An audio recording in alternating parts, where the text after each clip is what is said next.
vraiment, je prie que tu rentres dans ce temple ce matin. Je prie pour que nous t'écoutions et que nous soyons tous à tes côtés, Seigneur. Amen. Bonjour à tous. Bonjour à tous. Je suis content de voir qu'il y a du monde quand même ce matin. on est présent, on est présent. Merci beaucoup d'être là. Je souhaiterais, pour débuter ce culte, vous lire le psaume 103, du verset 1 à 14. Alors, excusez-moi, je vais prendre ma Bible qui se trouve ici.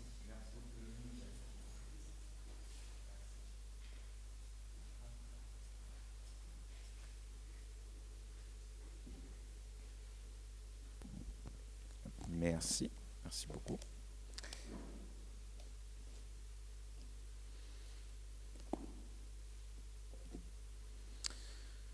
Je veux bénir le Seigneur. De tout mon cœur, je veux bénir son nom qui est saint. Oui, je veux bénir le Seigneur sans oublier un seul de ses bienfaits.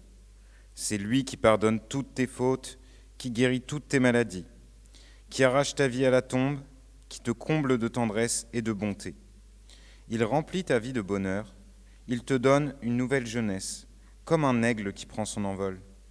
Le Seigneur intervient pour redresser tes torts, il rend justice à tous ceux qu'on opprime. Il a fait connaître ses projets à Moïse, ses exploits au peuple d'Israël. Le Seigneur est plein de tendresse et de bienveillance. Il est lent à la colère et d'une immense bonté. Il ne fait pas constamment des reproches. Il ne garde pas éternellement rancune. Il ne nous a pas punis comme nous l'aurions mérité. Il ne nous a pas fait payer le prix de nos fautes. Sa bonté pour ceux qui reconnaissent son autorité est immense, immense comme le ciel au-dessus de la terre. Il met entre nous et nos mauvaises actions autant de distance qu'entre l'Est et l'Ouest. Comme un père est tendre avec ses enfants, le Seigneur est tendre avec ceux qui reconnaissent son autorité. Il sait bien, lui, de quoi nous sommes faits. Il se souvient que nous sommes poussière.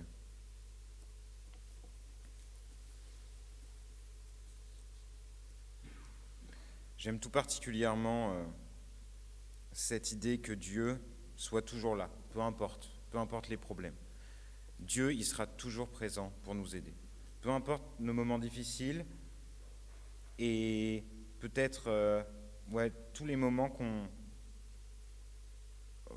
qu'on a du mal à surmonter, Dieu est toujours présent. C'est aussi Dieu qui contrôle toutes les choses que nous ne voyons pas. Sa main est derrière la création dans son ensemble. C'est lui qui guérit, c'est aussi lui qui pardonne, et c'est aussi lui qui nous donne la force de surmonter les moments difficiles. Moi, je me souviens que cette année, pour ceux qui ne le savaient pas, moi j'étais professeur à Aubergenville, professeur d'anglais, dans un collège assez difficile quand même. Et il y a vraiment eu des moments où j'avais pas du tout envie d'aller au travail la semaine. C'était vraiment difficile le dimanche soir de se relancer, de se dire allez, cette semaine, ça va être dur, mais il faut le faire quand même.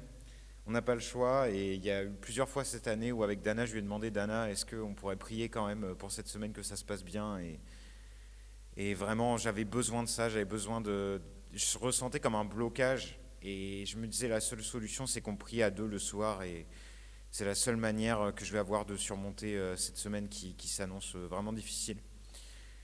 Et en général, après qu'on ait prié le dimanche soir, le lundi matin, je me réveillais et bon, j'étais toujours pas extrêmement motivé, mais en tout cas, j'avais la force d'y aller et la journée se passait souvent plutôt bien. Je rentrais le soir et je disais à Dana, bon en fait, tu vois, ça s'est bien passé. Donc je pense qu'il faut toujours garder à l'esprit qu'on a toujours une solution, et cette solution, c'est de remettre les choses qu'on n'a pas l'impression qu'on peut surmonter à Dieu, et derrière ces choses insurmontables, elles deviennent surmontables. Donc n'hésitez pas à remettre à Dieu toutes les choses qui vous semblent difficiles. On va partir pour notre deuxième chant, Le Roi dans sa splendeur. Je vous invite à vous lever.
peu sur tous les...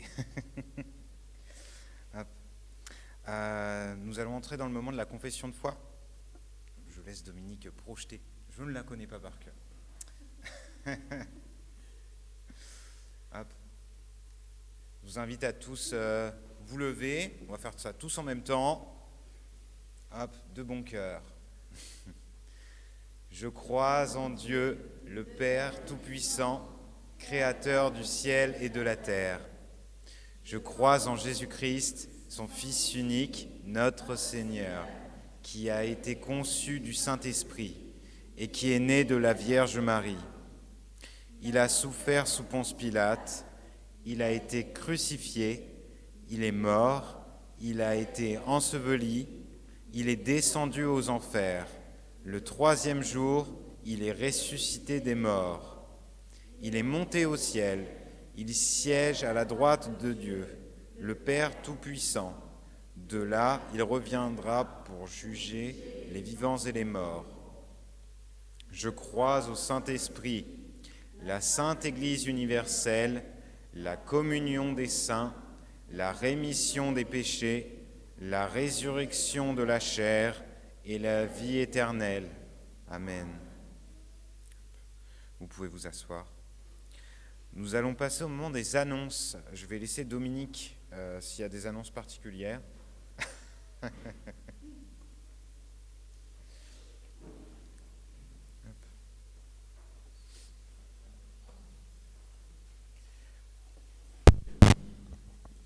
Bonjour à tous. Les annonces, comme toutes les périodes estivales où les activités sont mises en stand-by. Donc, les seules activités qui perdurent, ce sont les réunions de prière.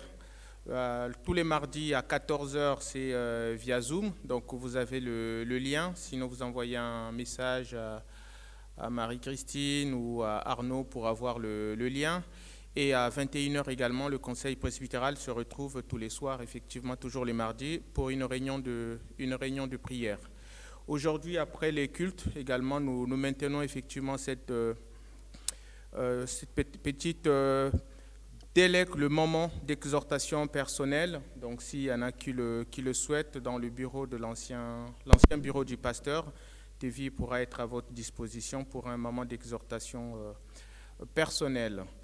Et aussi pour ceux qui sont ici de passage ou pour la première fois, je rappelle que nous avons le livre d'or qui est juste au fond du temple. Vous pouvez laisser vos coordonnées, ça nous permettra effectivement de pouvoir garder le contact avec vous et de vous envoyer les informations nécessaires. Voilà.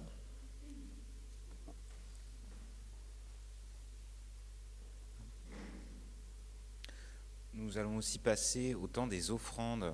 Je ne sais pas s'il y a des petits qui veulent venir, les quêteurs. Hop.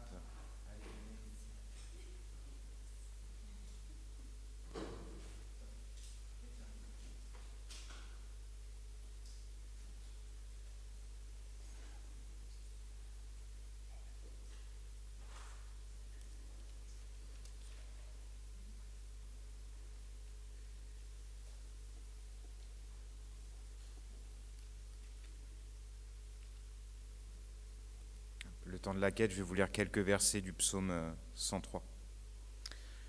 La vie de l'être humain fait penser à l'herbe, comme l'herbe des champs. Elle commence à fleurir, mais elle périt dès que passe le vent brûlant. La voilà disparue sans laisser de traces. Mais la bonté du Seigneur, pour ceux qui reconnaissent son autorité, dure depuis toujours. Elle durera toujours. Sa justice reste acquise aux enfants de leurs enfants, pour ceux qui gardent son alliance et qui se souviennent de mettre en pratique ses exigences. Merci les filles. Seigneur, bénis les offrandes. Permets-nous de pouvoir financer tous les projets liés à l'Église, Seigneur. Amen.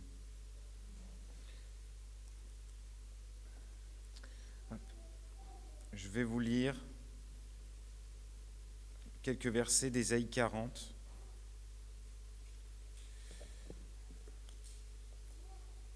Du du verset 27 au verset 31.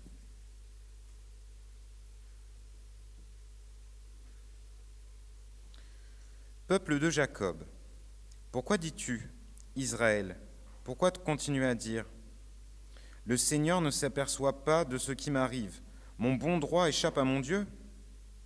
Ne le sais-tu pas? Ne l'as-tu pas entendu dire? Le Seigneur est Dieu de siècle en siècle.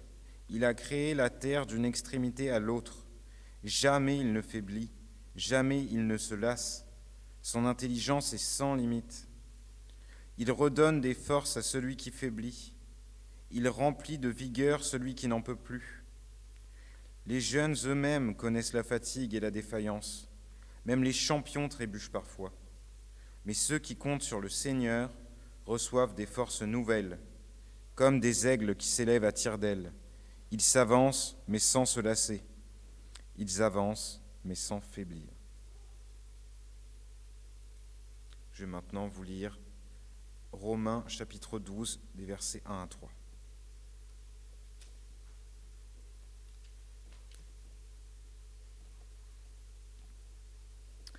Frères et sœurs, puisque Dieu a ainsi manifesté sa bonté pour nous, je vous invite à vous offrir, vous-même, en sacrifice vivant, qui appartient à Dieu et qui lui est agréable. C'est là le véritable culte conforme à la parole de Dieu. Ne vous conformez pas aux habitudes de ce monde, mais laissez Dieu vous transformer et vous donner une intelligence nouvelle. Vous discernerez alors ce que Dieu veut, ce qui est bien, ce qui lui est agréable et ce qui est parfait. À cause du don que Dieu m'a accordé dans sa bonté, je le dis à chacun de vous, ne vous prenez pas pour plus que vous n'êtes, mais ayez une idée juste de vous-même, chacun selon la part de foi que Dieu lui a donnée. Je vous invite maintenant à prier le Seigneur.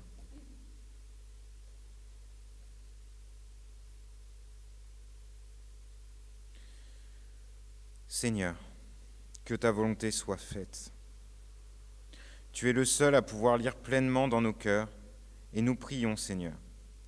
Nous te prions pour les offenses que nous avons commises à ton égard, pour toutes les fois où nous sommes écartés de ton chemin, de la vérité, de la vie que tu nous as donnée, Seigneur. Paul, dans sa lettre aux Romains, nous le rappelle, le véritable culte conforme à ta volonté est de s'offrir pleinement à toi. Donc pardonne-nous, Seigneur, de penser à nous avant les autres, de penser aux choses du monde plutôt qu'au bonheur et à la paix que toi seul peux nous apporter.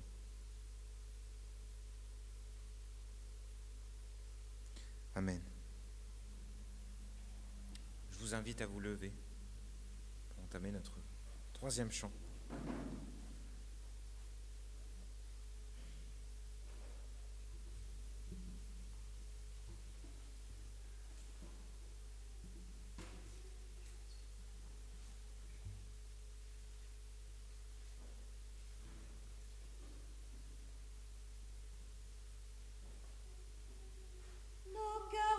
Chante, nos voix aimantes te célèbrent, Fils de Dieu. Joie et lumière pour la prière, dis enfin ce que tu veux. Nos cœurs paisibles, ton seul sourire, ton seul visage, ton seul message. Nos cœurs te chantent, Alléluia. Tu roues sereine, Marie est pleine du mystère de ta paix. Et reste heureuse et si joyeuse de te louer à jamais. Que je choisisse, que je saisisse toujours la trace que fait ta grâce. Nos cœurs te chantent, Alléluia.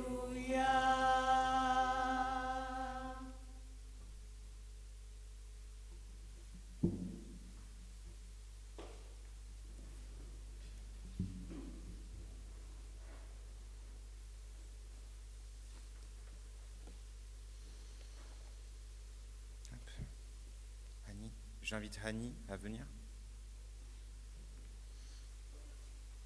Ah, pardon, j'ai oublié le temps des actions de grâce. Excusez-moi. On va procéder aux actions de grâce tout de suite. Après, nous allons entrer dans la liturgie de la parole. Hop. Dominique, tu as le micro ? Ok. Alors voilà, je vous invite à partager toutes les choses qui vous sont arrivées cette semaine, que vous voudriez remercier le Seigneur pour des choses qui sont arrivées dans votre vie, peut-être des choses qui ont touché vos proches. Si vous avez des choses à partager, n'hésitez pas. Anta. Oui, bonjour à tout le monde. Donc, je suis très contente de vous revoir. J'ai été absente pendant 2 mois et j'ai été en vacances 2 mois, donc. Et ce qui m'a marqué vraiment, c'est tu as parlé des difficultés. Il faut toujours se retourner vers Dieu. Et c'est ce que j'ai fait. J'ai perdu en fait ma maman le 3 mai.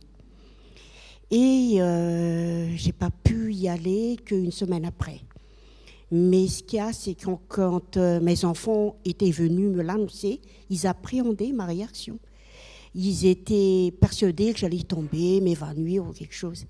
Dès qu'ils étaient venus, en fait, et me l'annoncer officiellement, parce qu'ils étaient sur les pincettes, alors je les ai ignorés, j'ai prié. Mais j'ai prié, et là, j'ai eu de la force, j'ai versé ma petite larme, mais même mes enfants étaient étonnés de ma réaction. Elle dit « Oh, ton Dieu, il est grand, maman. » Ah oui, donc, alléluia, merci mon Dieu, merci au Seigneur. Amen. Allez, m'amen.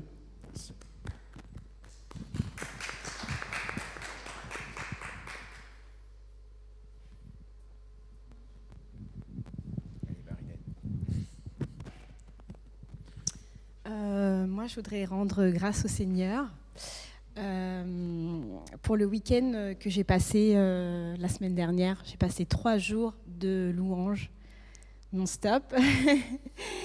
Donc j'étais à Paray-le-Monial, dans lequel il y avait le premier festival de louanges organisé par toute confession, qu'elle soit catholique ou protestante, ensemble. Donc il y avait des chœurs d'adorateurs de toute confession. Je voudrais remercier le Seigneur pour vraiment, ça a été un moment d'amour, de communion entre frères et sœurs. J'ai vécu quelque chose d'extraordinaire. L'année prochaine, ils vont le refaire. Donc je vous invite vraiment à y participer si vous pouvez. C'est à 4h30 de chez nous. Je vais mettre les affiches. Donc ça sera le 7, 8 et 9 juillet. Moi, je pense que je vais y participer, mais cette fois-ci en tant que volontaire, parce que j'ai aussi envie de vivre encore quelque chose de plus fort avec les volontaires qui y seront présents. Voilà, et c'était vraiment quelque chose de merveilleux. La vie est tellement douce sous le soleil de Dieu, voilà, c'était fantastique, vraiment. Merci beaucoup, Marianne.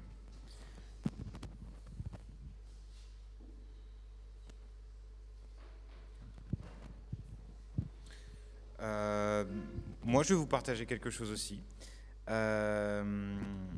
Récemment, alors là, bon, je l'ai dit tout à l'heure, mais j'étais professeur d'anglais cette année à un collège à Aubergenville.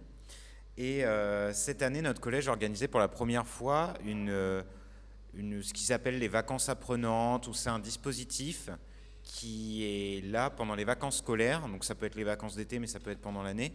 Normalement, faire du soutien scolaire et en même temps permettre des activités extrascolaires à des élèves qui n'en auraient pas forcément la possibilité ni les moyens.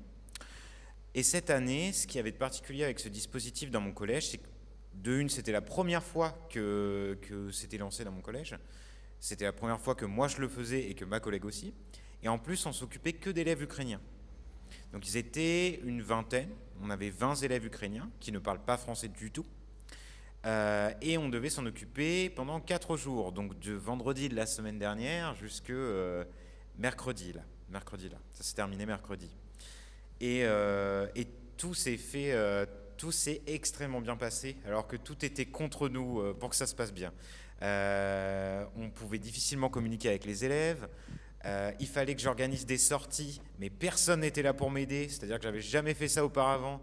J'ai dû organiser une sortie aux eaux de Thoiry. Alors, comme ça paraît rien, mais en fait, il faut prévoir énormément de choses quand on s'occupe d'enfants, parce qu'il faut prévoir la trousse de secours, il faut qu'elle ait été vue par l'infirmière, il faut que le devis il ait été signé, il soit redonné à la principale à temps, il faut que le bus il soit loué, qu'il n'y ait pas de souci avec le bus, que les autorisations de sortie des enfants elles soient prêtes, tout ça. Et ça me mettait une pression monumentale, parce que je me disais tout est sur mes épaules alors que j'ai jamais fait ça de ma vie.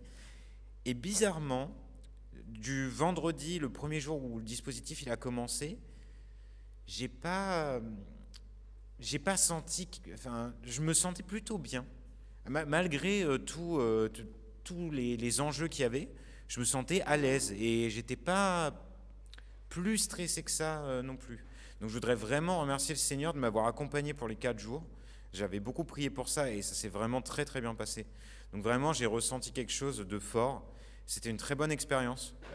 Les enfants, ils ont l'air de beaucoup apprécier. On a pu créer des bons liens, ma collègue et moi, avec eux. Ils ont appris, ils étaient volontaires. On a fait de la cuisine, on a fait une sortie aux eaux. Tout ça, c'était formidable. Donc voilà, je voudrais remercier Dieu pour ces 4 jours qui ont signé un peu la fin de mon année scolaire, mais qui était aussi une très bonne expérience et qui sera peut-être à refaire l'année prochaine. Voilà, merci Seigneur.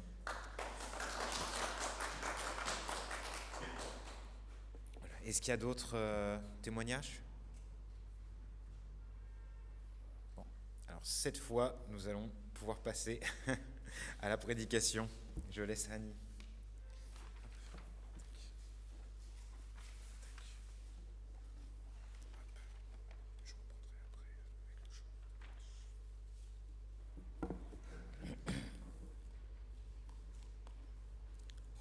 Bonjour à toutes, bonjour à tous. Si vous me permettez encore 2 lectures, tout en gardant un peu en mémoire ce qu'on a lu. Une lecture qui se trouve dans la lettre aux Colossiens de Paul, qui dit « Si donc vous êtes ressuscités avec Christ, cherchez les choses d'en haut, où Christ est assis à la droite de Dieu. Attachez-vous aux choses d'en haut et non à celles qui sont sur la terre. Car vous êtes morts et votre vie est cachée avec Christ en Dieu. Quand Christ, votre vie, paraîtra, alors vous paraîtrez aussi avec lui dans la gloire. Faites donc mourir ce qui, dans vos membres, est terrestre, la débauche, l'impureté, les passions, les mauvais désirs, et la cupidité qui est une idolâtrie. C'est à cause de ces choses que la colère de Dieu vient sur les fils de la rébellion, parmi lesquels vous marchiez autrefois lorsque vous viviez dans ces péchés. Mais maintenant, renoncez à toutes ces choses, à la colère, à l'animosité, à la méchanceté, à la calomnie, aux paroles équivoques qui pourraient sortir de votre bouche. Ne mentez pas les uns aux autres. Vous étant dépouillés du vieil homme et de ses œuvres, et ayant revêtu l'homme nouveau qui se renouvelle dans la connaissance selon l'image de celui qui l'a créé. Il n'y a ici donc ni grec, ni juif, ni circoncis, ni incirconcis, ni barbare, ni scythe, ni esclave, ni libre, mais Christ est tout et en tout. Retenons ce verset. Ne mentez pas les uns aux autres. Vous étant dépouillés du vieil homme et de ses œuvres, et ayant revêtu l'homme nouveau qui se renouvelle dans la connaissance selon l'image de celui qui l'a créé.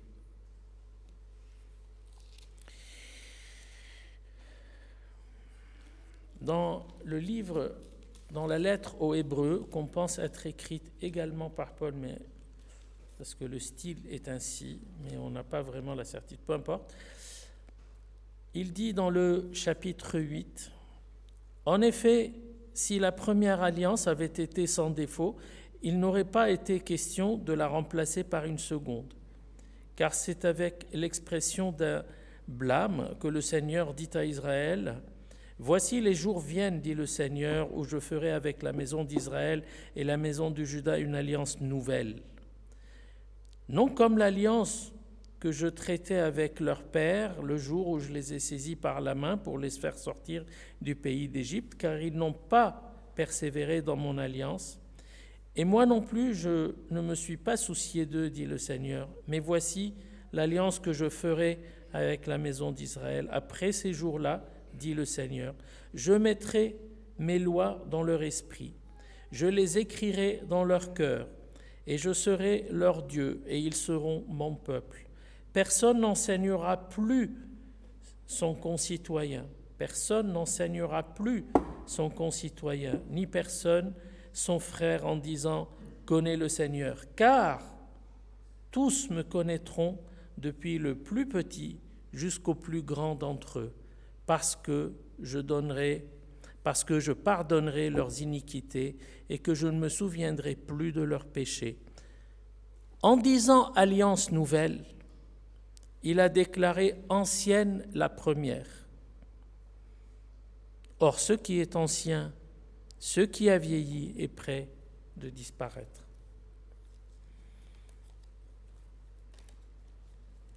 Seigneur, merci pour ces moments, Seigneur, merci pour ces paroles, merci parce que tu es le Dieu de l'Alliance, parce que tu es celui qui ne ment pas, celui qui est vérité. Aide-nous, Seigneur, à intégrer, à accepter et à garder tes paroles. Enseigne-nous par ton esprit. Amen. Alors, si on a bien fait la synthèse de ce qu'on vient de lire, on va en réalité constater une situation. Si je prends une Bible et je la montre à n'importe qui, et je lui dis, est-ce que n'importe qui soit chrétien ou pas, croyant ou non, peu importe, mais je lui dirai de quoi est formée cette Bible, immédiatement, il va me répondre, elle est faite de l'Ancien et du Nouveau Testament. C'est pas compliqué, c'est connu pour tout le monde. Et toutes les personnes qui ont un minimum de culture, on va dire, biblique, ils vont à peu près savoir ce que c'est l'Ancien Testament et le Nouveau Testament. Le Nouveau Testament s'appelle l'Évangile, l'Ancien Testament regroupe la Torah ainsi que les livres des prophètes. Mais en fait, je précise cela, pourquoi ? Parce que quand on fait un peu, encore une fois, le brassage, la synthèse de ce qu'on vient de lire, que ce soit dans Hébreux, en passant aussi par le psaume 103 et par Ésaïe 40, et tout ça ensemble, on en sort quelque chose qui est la suivante, qu'il y a un avant et un après, qu'il y a un vieux et un nouveau, ou plutôt une vieille alliance et une nouvelle alliance. Mais qu'est-ce que ça veut dire, cette histoire ? Est-ce qu'il y a des choses qui ne valent plus rien et d'autres choses que nous, on va créer, on va reconstruire un monde nouveau, ou est-ce que ce sont d'autres notions ? Trois choses se retrouvent dans la partie avant, ou dans la partie première alliance, en tout cas, globalement, trois choses que j'ai pu, entre guillemets, constater. Premièrement, c'est l'homme. Deuxièmement, c'est l'alliance, le testament. Et la troisième chose, qui n'est pas moins importante, c'est le monde dans lequel l'homme vit et le temple dans lequel l'homme va se rendre. Quand on regarde rapidement, et je dis bien rapidement, et sans faire de l'interactif, mais je pense que vous partagez les mêmes idées, sauf si quelqu'un veut rajouter, il peut. Quand on prend l'homme avant, c'est-à-dire dans l'avant-Christ, parce qu'entre les deux, il y a un événement majeur dans ce monde qui s'appelle le Christ, qui a scindé l'histoire de l'humanité entre avant et après. On parle toujours en termes de date, avant et après. Qu'on soit croyant ou qu'on ne le soit pas, mais la venue de ce Christ a vraiment scindé ce monde en termes d'histoire, en avant et en après. Si bien qu'on peut très bien parler d'un homme avant et d'un homme après. L'homme avant, quand on regarde d'après ce qu'on a lu, c'est l'homme qui est à l'image du premier homme créé qui est Adam, qui a fait introduire la notion du péché dans le monde, c'est-à-dire la faute et la séparation avec Dieu. C'est un homme qui est soumis à ses désirs, tel qu'on l'a lu. C'est un homme qui juge que par son enveloppe charnelle, par ses yeux d'homme. C'est surtout un homme qui ne croit que ce qu'il voit. C'est un homme, un humain, pour pas que les femmes se fâchent, on parle de l'homme en termes d'humanité. Et telle est aussi la problématique de cet homme, de cet humain, c'est qu'il ne voit que par des yeux d'homme et donc il ne peut croire que ce qu'il voit. Il ne peut accepter que ce qu'il sent, qu'il touche, qu'il mange et ainsi de suite, c'est-à-dire tout ce qui est visible lui est parfaitement acceptable. Et tout ce qui est invisible relèvera plutôt du mythe ou de quelque chose d'un peu impalpable qui, oui, peut-être ben oui, peut-être ben non, comme disent les Normands.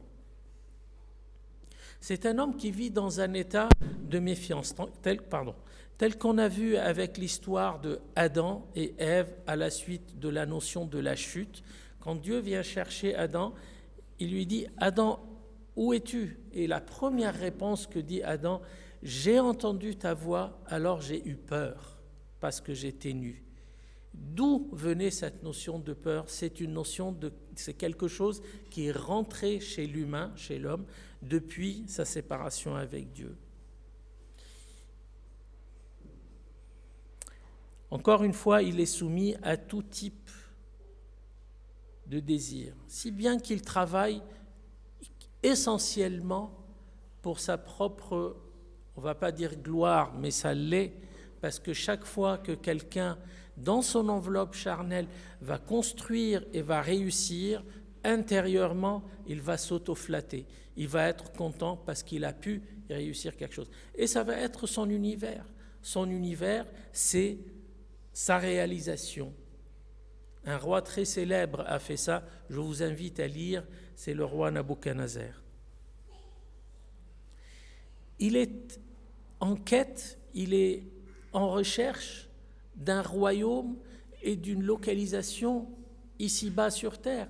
Et ça, c'est arrivé même chez les disciples de Jésus qui lui disaient « Est-ce que c'est à ce moment-là que tu rends le royaume à Israël ?»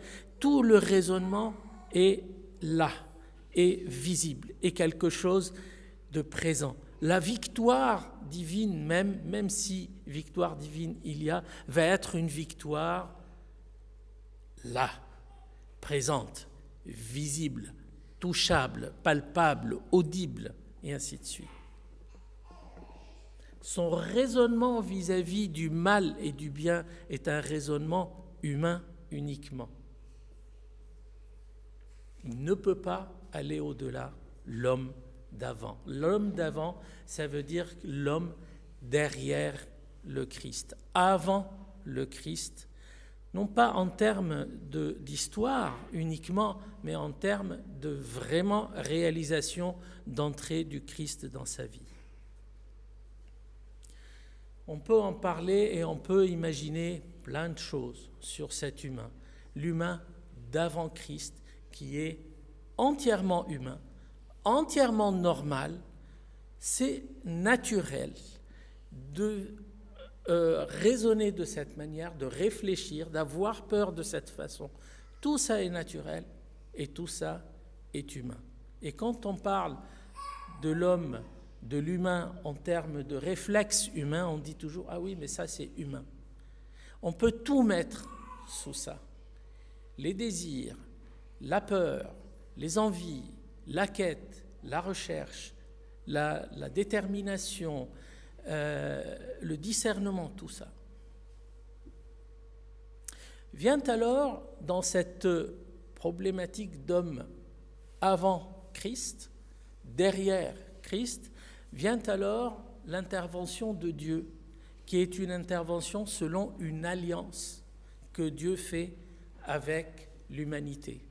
Parce que, ne voulant pas laisser l'humanité perdue dans son propre raisonnement, il a bien voulu agir et il s'est donc révélé. On a lu une partie de ce qui s'est passé, mais tout le monde connaît cette histoire du peuple d'Israël, avec qui s'est fait cette alliance. Abraham, Isaac, Jacob, ça sera bien sûr trop long de détailler tout cela, mais tout le monde le connaît. Seulement, cette première alliance, ce premier pacte qui a été fait aussi dans on va dire dans une logique de réflexion, certes venant de Dieu, mais qui correspond un petit peu à la mentalité de l'homme.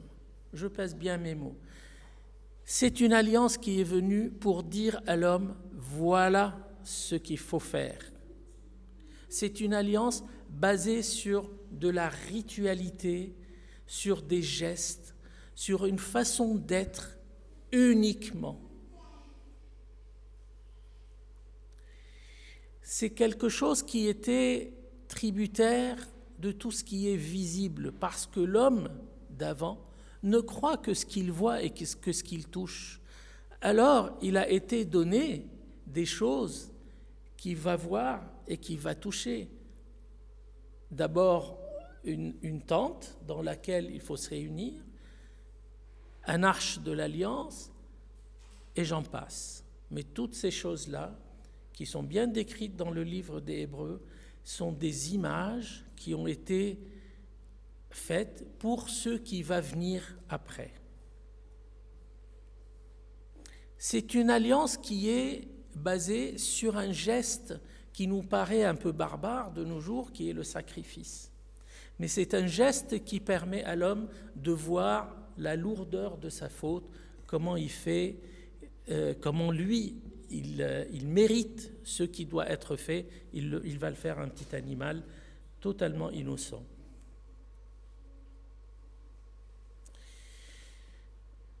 Et pour ne pas rallonger, on arrive au monde qui entoure l'homme d'avant.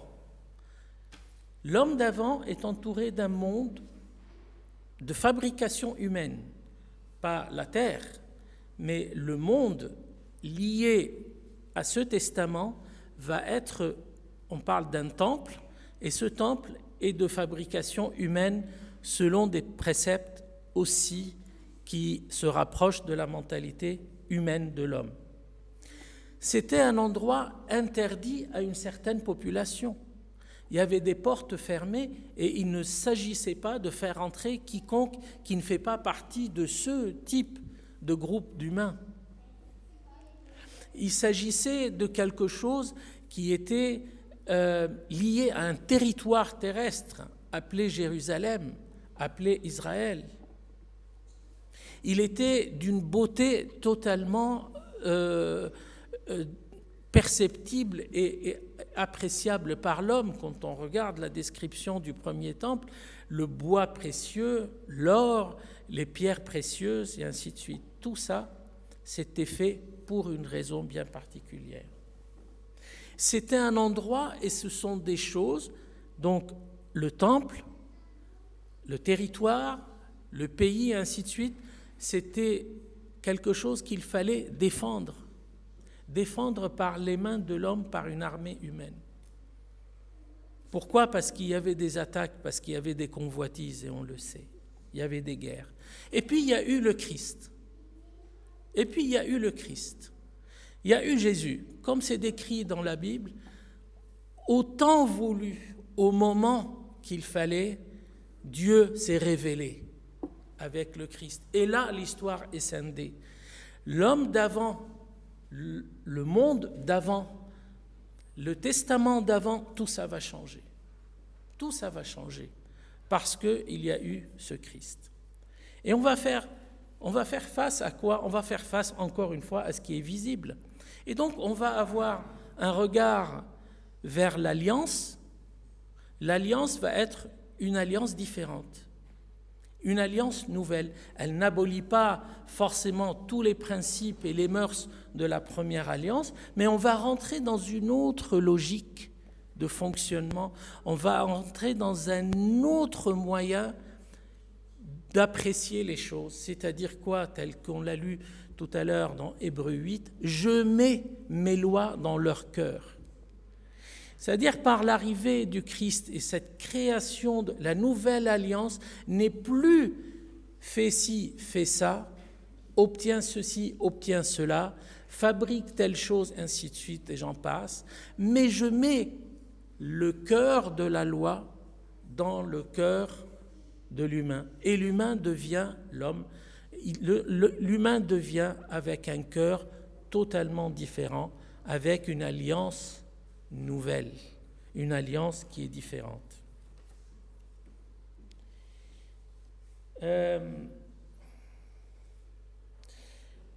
On lit dans Hébreux 9, on comprend l'acte que Christ fait, que Jésus fait pour accomplir et pour révéler cette nouvelle alliance. Dans Hébreux 9, il nous décrit bien que le temple qui était visible et dans lequel les gens rentraient pour obtenir le pardon et ainsi de suite, eh bien, il y avait un souverain sacrificateur, seul capable de rentrer dans une pièce qui s'appelle le Saint des Saints, pour présenter le sacrifice, mais aussi pour s'auto-présenter un sacrifice, c'est-à-dire sur lui-même et sur le peuple.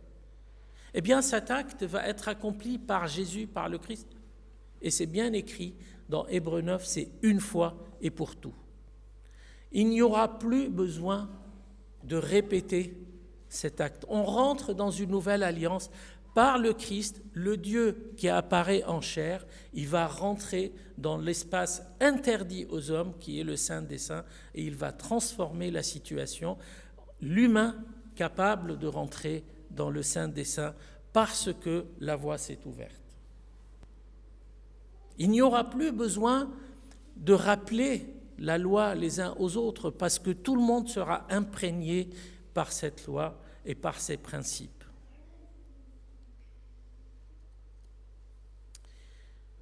Qu'en est-il de ce monde? Qu'en est-il de ce temple? Qu'en est-il de tous ces objets magnifiques en or et en bois précieux? C'est aussi écrit que ces choses-là, certes, ils sont donnés pour donner une image de ce qui est céleste. Et dans le même livre des Hébreux, il dit « Nous n'avons plus à parler de ces choses-là en détail. C'est fini. » C'est fini. Et ça m'interpelle toujours ce que dit l'écrivain des Hébreux. En disant « nouveau », il rend le premier vieilli et ce qui est vieilli est prêt à disparaître. Il ne parle pas de l'homme, il est prêt à disparaître. Il ne parle pas de l'homme en tant qu'humain, mais il parle des principes, il parle de tout ce qui est alliance ancienne, tout ce qui est principe, ancien principe, qui lui, en Christ, ça y est devenu caduc. Qu'en est-il de cette beauté qu'on a vécue avec l'ancien temple? On le voit dans le livre de l'Apocalypse, dans Apocalypse 21. C'est 4 premiers versets de Jean 21, quand Jean voit quelque chose. Qu'est-ce qu'il voit? Jean voit une terre nouvelle, il voit des cieux nouveaux, et il décrit bien, car la première terre et les premiers cieux ont disparu. Ensuite, il va donner une description de la nouvelle ville, cette ville céleste qui s'appelle la Jérusalem céleste, et le récit est magnifique parce qu'il décrit celui qui emmène Jean pour voir ces choses-là. Il va lui dire « Viens, je vais te montrer l'épouse du Christ », c'est-à-dire cette entité qui s'appelle la Jérusalem céleste, c'est considéré comme l'épouse du Christ. L'épouse, c'est celle qu'il a aimée le plus. Il donne tout pour cette entité-là.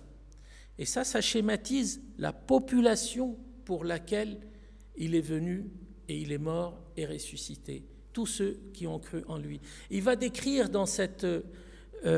sur cette ville-là qu'elle est bâtie avec des portes, avec des colonnes, et ainsi de suite.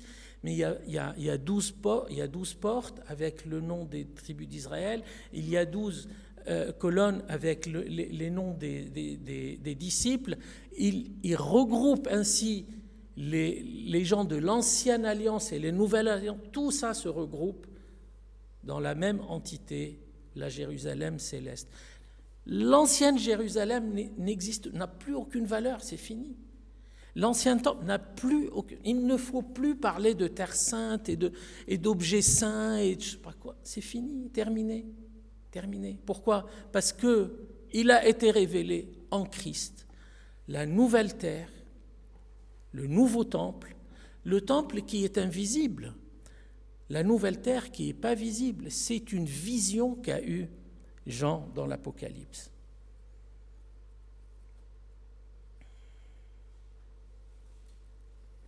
Et ainsi arrive l'homme nouveau. On a parlé d'un homme avant, mais il y a aussi un homme après. L'homme après, c'est lui qui va déguster tout ça. C'est-à-dire, c'est lui qui va jouir d'une alliance nouvelle, une alliance où les lois sont ancrées dans le cœur, où il n'est pas en train de poser des questions à droite, à gauche. Comment il faut que je présente la coupe tel jour et à quelle heure ? Comment est-ce qu'il faut que je m'habille jusqu'à quel endroit ? Il faut que mon pantalon s'arrête. Et toutes ces choses-là ne vont plus avoir de vraie valeur. Elles ont leur importance, mais elles ont leur importance relative. Ça veut dire quoi ? Ça veut dire que l'homme nouveau, c'est un homme qui... L'humain nouveau, encore une fois, c'est une personne qui voit les choses autrement, qui voit les choses d'une manière totalement spirituelle. Sous l'effet de l'esprit, il va comprendre ce qui est mal, ce qui est bien. Sous l'effet de l'esprit, la loi du Seigneur sera ancrée en lui, il ne va pas l'oublier. Il sera libéré. Il sera libéré de quoi ? Il sera libéré d'un joug de loi, c'est vrai. Mais ça ne veut pas dire qu'il sera libertiste, libertin, comme ça, comme il veut. Loin de là. Tel qu'on l'a lu dans Romains 12, il faut se changer son image selon son Créateur, aussi dans Colossiens 3. Mais ça ne veut pas dire que j'obtiens une liberté avec un grand L, tel que l'enseigne un certain nombre de personnes, et qui sont décrites dans la deuxième lettre de Pierre, des gens qui promettent la liberté, ne sachant pas qu'eux-mêmes sont encore emprisonnés dans le péché. C'est pas un libertisme dont il parle, c'est une liberté de choix, une liberté de prise de décision et une liberté de venir voir le Seigneur, de voir la gloire du Seigneur. Voilà le nouvel homme. Le nouvel humain, c'est quelqu'un qui n'a plus le voile sur le visage, tel que l'était Moïse quand il a pris la loi. Il n'existe plus ça. Ce voile-là n'existe plus.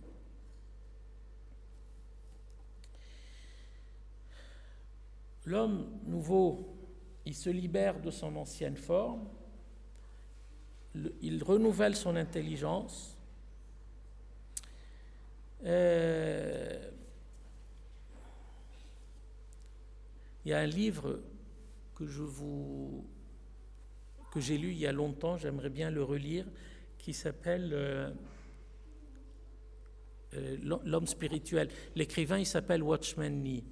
C'est très vieux comme livre, et ceux qui peuvent l'acquérir, c'est vraiment très bien. Pourquoi ? Parce qu'il concentre bien, c'est un peu la concentration de tout ce qu'il a pu acquérir tout le long de sa vie, cet homme-là qui est un Chinois et qui a vécu sous des contraintes extraordinaires. Il a vécu sa foi malgré une oppression très importante. Et pourtant, il arrive à dire que, voilà, l'homme en Christ, au final, est un homme spirituel. Est un homme spirituel parce qu'il arrive à faire le discernement. Il ne s'arrêtera pas sur des détails, comment il faut faire ci ou cela et comment il faut raisonner. Il ne sera pas attaché comme une teigne sur des murs ou des notions ou des limites géographiques et ainsi de suite. C'est un homme libéré de tout cela, mais en même temps c'est un homme équilibré. Équilibré dans le sens où il sait ce qu'il faut faire ou ce qu'il ne faut pas faire. Équilibré parce qu'il sait comment il faut regarder les choses et où il faut s'arrêter aussi.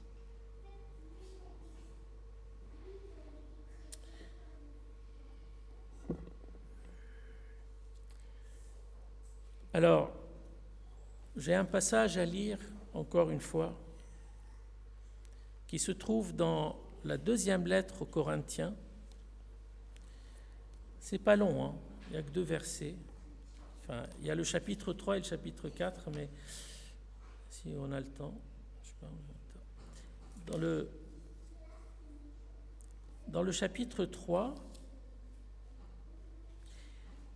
ayant donc cette espérance, nous usons d'une grande liberté et nous ne faisons pas comme Moïse qui mettait un voile sur son visage, pour que les fils d'Israël ne fixent pas les regards sur la fin de ce qui est passager. Mais ils sont devenus durs d'entendement. Car jusqu'à ce jour, le même voile demeure quand ils font la lecture de l'Ancien Testament, et il ne se lève pas parce que c'est en Christ qu'il disparaît. Et jusqu'à ce jour, quand on lit Moïse, un voile est jeté sur leur cœur. Leur cœur, ce sont les gens qui restent dans la situation du premier humain. Mais lorsque les cœurs se convertissent au Seigneur, le voile est ôté. Or, le Seigneur, c'est l'Esprit.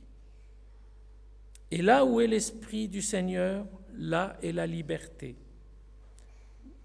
Nous tous, dont le visage découvert reflète la gloire du Seigneur, nous sommes transformés en la même image de gloire en gloire par l'Esprit du Seigneur. Le renouveau de l'homme vient ici. Le renouvellement de l'homme vient par le fait de ôter ce voile. Et comme ça, il voit les choses autrement et il se renouvelle. On a lu un passage tout à l'heure, aussi bien dans Ésaïe que dans les psaumes 103. Il parle du renouvellement de l'être humain tel que l'aigle. Et je ne sais pas si tout le monde sait pourquoi il prend l'aigle en termes d'exemple. L'aigle, apparemment, ce serait l'oiseau qui vit le plus longtemps. Il vit 70 ans à peu près. Donc c'est un oiseau qui vit 70 ans. Mais pour vivre 70 ans, il se passe quelque chose dans la vie de l'aigle. Dans la vie de l'aigle, il se passe un truc à 40 ans. Quand il acquiert ses 40 ans, l'aigle, ça y est, il est grand, il est adulte, ainsi de suite. Sauf qu'il se passe des choses qui l'empêchent de vivre. Et cette chose, c'est que son bec devient un peu trop cornu, un peu trop rond, et il ne peut plus manger. Donc il a le choix entre 2 choses. Ou bien il reste comme ça, il va mourir de faim, ou bien il faut faire quelque chose. Et cette chose, c'est quoi? C'est que l'aigle vole à des hauteurs très importantes. Et ensuite, l'aigle va faire 3 choses essentiellement. Premièrement, il va taper contre les murs d'un rocher pour casser son bec. Donc il n'aura plus de bec. Il va rester comme ça jusqu'à ce qu'un autre morceau de bec va repousser. Il va saigner, il va avoir mal, mais il va casser son bec. Il va attendre que le bec repousse. Et quand le bec repousse, il va avec son bec arracher ses griffes. ces anciennes griffes qui sont devenues encore une fois trop cornues. Donc il sera sans griffes à nouveau. Et quand ces deux choses-là vont arriver, il va s'arracher ses plumes. Les vieilles plumes vont partir. Il n'y aura plus de plumes. Et il va attendre jusqu'à ce que tout ça se reconstitue à nouveau. Des nouveaux plumes, des nouvelles griffes et un nouveau bec. Et ainsi, il va pouvoir voler, manger, il va reprendre son envol tel que le décrit ici Ésaïe 40. Qu'est-ce qu'il nous dit dans 2 Corinthiens 4 ? C'est pourquoi ne nous perdons pas courage, et même si notre homme extérieur se détruit, parce qu'on reste des humains, et avec ce renouveau du Christ et de l'Esprit, c'est vrai qu'on reste dans la même enveloppe charnelle, et elle se détruit jour après jour, on le sait tous. Et même si notre homme extérieur se détruit, notre homme intérieur se renouvelle de jour en jour. Car nos légères afflictions du moment présent produisent pour nous, au-delà de toute mesure, un poids éternel de gloire, parce que nous regardons non point aux choses visibles, mais à celles qui sont invisibles, car les choses visibles sont passagères et les choses invisibles sont éternelles. Voilà le regard du nouvel homme. Voilà le regard de celui qui se laisse au renouveau de l'esprit. On a le choix, bien entendu, de rester le vieil homme attaché comme une teigne à des murs et à des principes anciens, et on essaye par ses propres forces à remonter la pente, mais il n'arrivera pas, ou alors accepter l'effet du Christ. Je termine par, c'est 1 Corinthiens 15, je crois, où il parle justement de ce changement. Et ce changement, il le décrit comme ceux qui ont accepté le Christ regardent la gloire de Dieu avec un visage découvert comme dans un miroir. Comme dans un miroir. Et il précise bien, Paul, que c'est comme dans un miroir. Est-ce que tout le monde sait pourquoi il utilise le miroir à ce moment-là ? Parce qu'en fait, les miroirs, à l'époque, étaient fabriqués en cuivre. Et ils n'étaient pas aussi lisses qu'on le connaît maintenant. Donc quand on les regarde, on ne voit pas bien notre image. Et il décrit bien comme dans un miroir, comme dans un secret, dans un énigme. On ne comprend pas ce changement-là. On change de forme, on change de raisonnement, on change d'intelligence, on progresse dans l'image et vers l'image de Dieu, tout en se laissant transformer jour après jour. Et même si notre enveloppe charnelle est en train de dépérir, l'intérieur, lui, se renouvelle, et c'est par le Christ que ça se renouvelle. Tout en sachant que nous sommes les enfants de Dieu, on ne va pas se conformer, et on l'a lu dans Romains 12, et on ne va pas se conformer à ce qui nous entoure, on reste ancré dans le Christ, mais notre intelligence et notre façon de voir les choses, c'est elle qui évolue pour ressembler à l'image du Christ, pour évoluer vers la perfection de Dieu. Et avec ces quelques mots, je souhaite que chacun d'entre nous puisse avoir, l'acceptation de chaque fois se poser des questions et se remettre en cause. Où suis-je ? Qui suis-je ? Et comment suis-je ?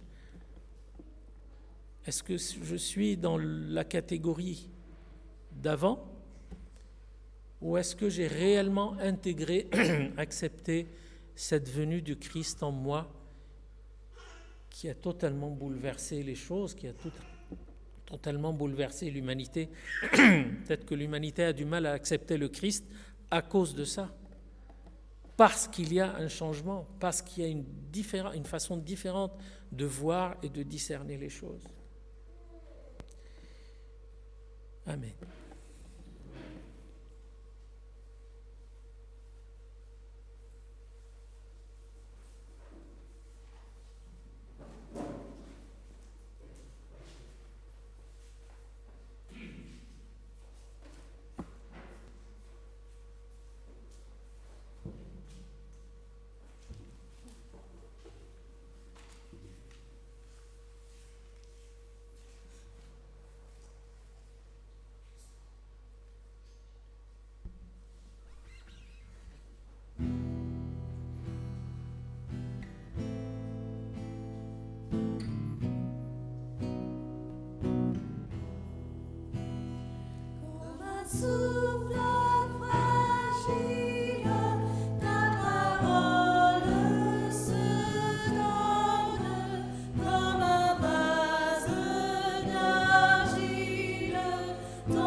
Nous allons entrer dans un temps de prière.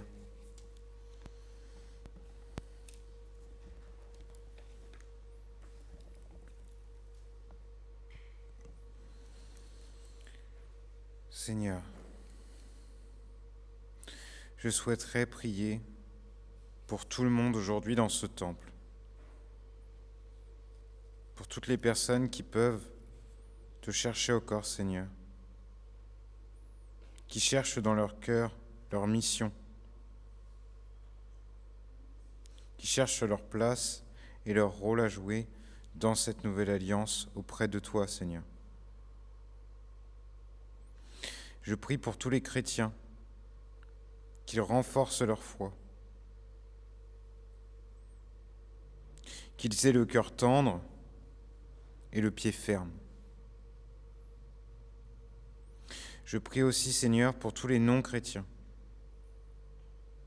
Fais qu'ils te trouvent, Seigneur. Attendris leur cœur et affermis leurs pieds. Ouvre grand leurs oreilles. Débloque-les, Seigneur. Permets qu'ils entendent ta voix. Je prie aussi pour tous ceux qui sur terre subissent des choses terribles. Les guerres, les tortures, la famine. Aide-les, Seigneur. Toi qui peux rendre l'insurmontable surmontable, donne-leur la force.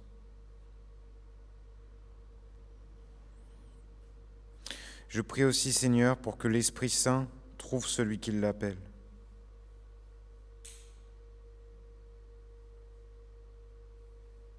Que toutes les personnes qui cherchent puissent trouver la route.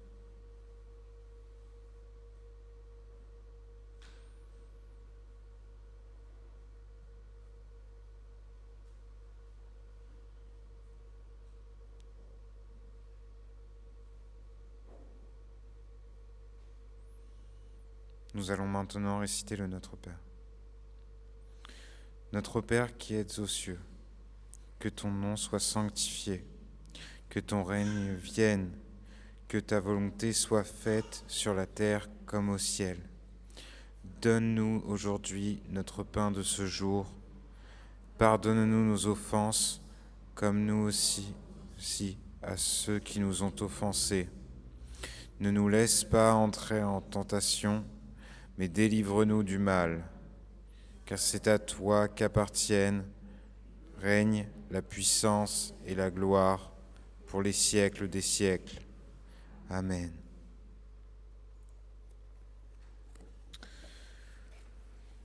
Avant de terminer, je souhaiterais vous lire ces paroles de Matthieu au chapitre 28,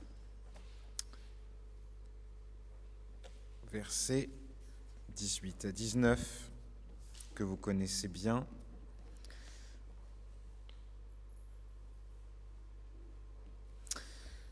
Mais c'est des paroles qui me rassurent toujours et qui, je pense, devraient nous accompagner tous les jours de notre vie. Allez donc auprès des gens de tous les peuples et faites d'eux mes disciples. Baptisez-les au nom du Père, du Fils et de l'Esprit Saint. Et enseignez-leur à pratiquer tout ce que je vous ai commandé. Et sachez-le, je suis avec vous tous les jours, jusqu'à la fin du monde. Merci à tous et bon dimanche.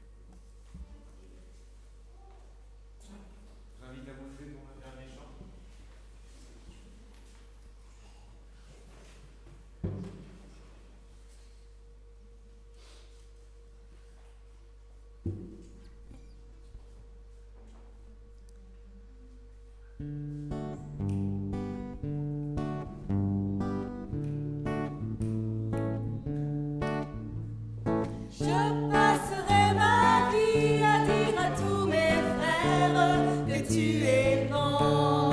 Oui, je passerai ma vie à dire à tous mes frères que tu es bon.